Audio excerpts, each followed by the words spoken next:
성결교단이 총회를 진행하고 있습니다. 오늘은 얼마 전에 대한나사렛 성결교회 신임 감독회장으로 선출된 윤문기 감독회장을 김덕원 기자가 만나봤습니다. 대한기독교 나사렛 성결교회 신임 감독회장으로 선출되셨습니다. 먼저 소감부터 간단하게 말씀 좀 해주십시오. 많은 분들이 축하한다고 말씀을 주시는데 그 이야기 들을 때마다 이게 축하받아야 될 일인가? 왜냐 그러면 책임감이 더 크게 느껴지고 사실은 부담이 더 와 닿기 때문에 어떤 제가 책임을 맡았다는 것이 이게 얼마나 엄중한 일인가 그렇게 느껴지는 것이 솔직한 제 소감입니다. 이 코로나19가 좀 잠잠해지고 사회가 좀 전 인류가 좀 안정이 돼간다는 긍정적인 부분도 있지만 또 한편에서는 우크라이나 전쟁도 있고요. 또 국내적으로 봤을 때 동해안 산불로 인해서 여전히 우리 주변에는 어려움을 호소하는 분들이 많습니다. 이런 어떤 세상에 소외되고 어려운 사람들을 위해서 한국교회가 어떤 사역을 해야 되는지, 특히 이 나성교단이 어떤 사역을 준비하고 있는지 말씀 좀 해주십시오. 나사렛 교회가 1908년에 시작하게 된 동기 가운데 하나도 가난하고 소외된 자들을 어떻게 섬길 것인가, 그런 분명한 정체성 붙들고 교단이 시작이 됐고요. 또 그런 사역을 우리 교단의 존재 이유 가운데 하나로 삼고 있습니다. 그것이 이제 컨페션 미니스터리라 그래가지고 국가적으로 재난을 당했을 때 또 전 세계적으로 어려움을 당했을 때 우리는 그 일에 능동적으로 참여를 하고 있지요. 이번에 우크라이나 같은 경우에도 우리가 폴란드 국경에서 이 고아원들, 폴란드 국경에서 이 탈출하고 있는 사람들, 고아들을 돌보는 일들을 우리가 하고 있고요. 또 현지에 있는 나사렛 교회를 통해서 이 궁율 사역들을 계속 하고 있습니다. 여러 가지 면에서 생각해 볼 수 있겠습니다만은 국제 환경이 만만치 않지 않습니까? 뿐만 아니라 또 이 전쟁 문제로 인해서 앞으로 이 경제적인 문제 또 위기가 올 것이라고 생각을 하고, 그런 면에서 또 교회도 여러 가지 면에 또 어려운 문제들이 닥쳐오지 않을까 그런 생각들을 하게 됩니다.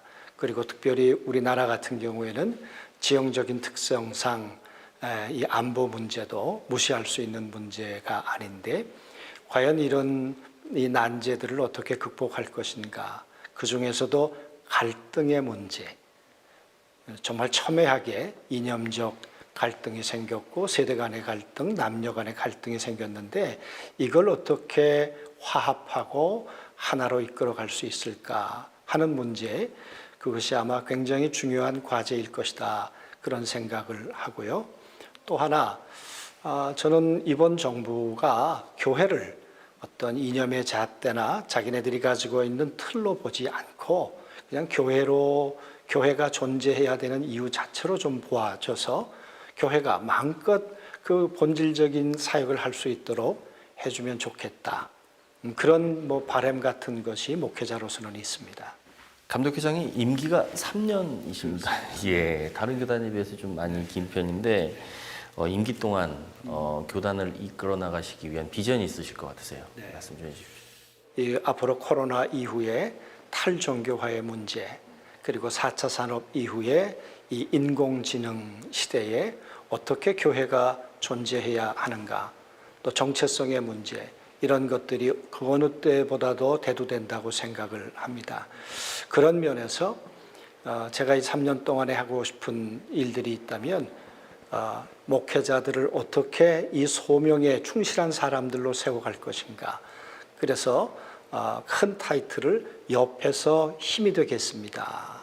그런데 그 힘이 되겠다고 하는 구체적인 이야기는 I love pastor 그리고 I love church, 어떻게 목회자들이 힘을 얻도록 소명의 자리에서 주어진 이 목양의 사역을 잘 감당할 수 있도록 그리스도의 몸된 교회를 정말 생명사역으로 이끌어갈 수 있도록 할 것인가.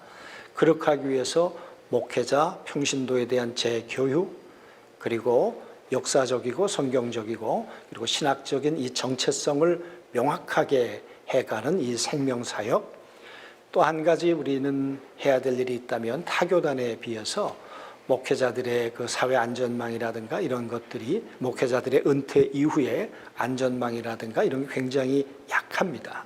그런 부분들을 어떻게 보완해서 조금 더 안정감 있게 복양을 할 수 있도록 할 것인가.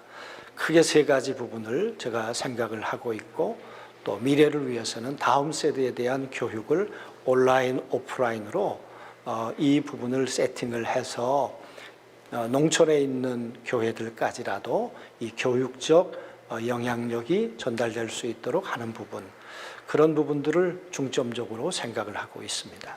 교단 비전에 대해서 말씀을 해주셨는데요. 특별히 또 교단 사업적으로 집중하실 어떤 사업이나 사역이 있으실 것 같으세요. 같이 소개 좀 해주시죠.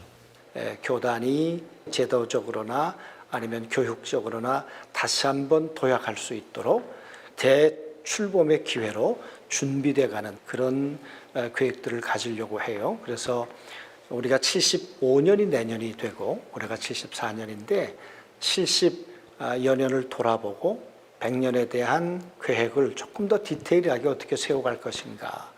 아마 그런 백서 작업 같은 것들이 앞으로 해야 될 제 임기 내에 해야 될 일이다 그렇게 생각을 합니다. 예, 오늘 말씀 잘 들었습니다. 감독 회장님, 교단 발전은 물론이고요. 코로나 이후에 우리 사회와 또 한국 교회의 부흥과 성장을 위해서 앞으로 많은 활동 있으시길 기대하겠습니다. 네. 감사합니다. 고맙습니다.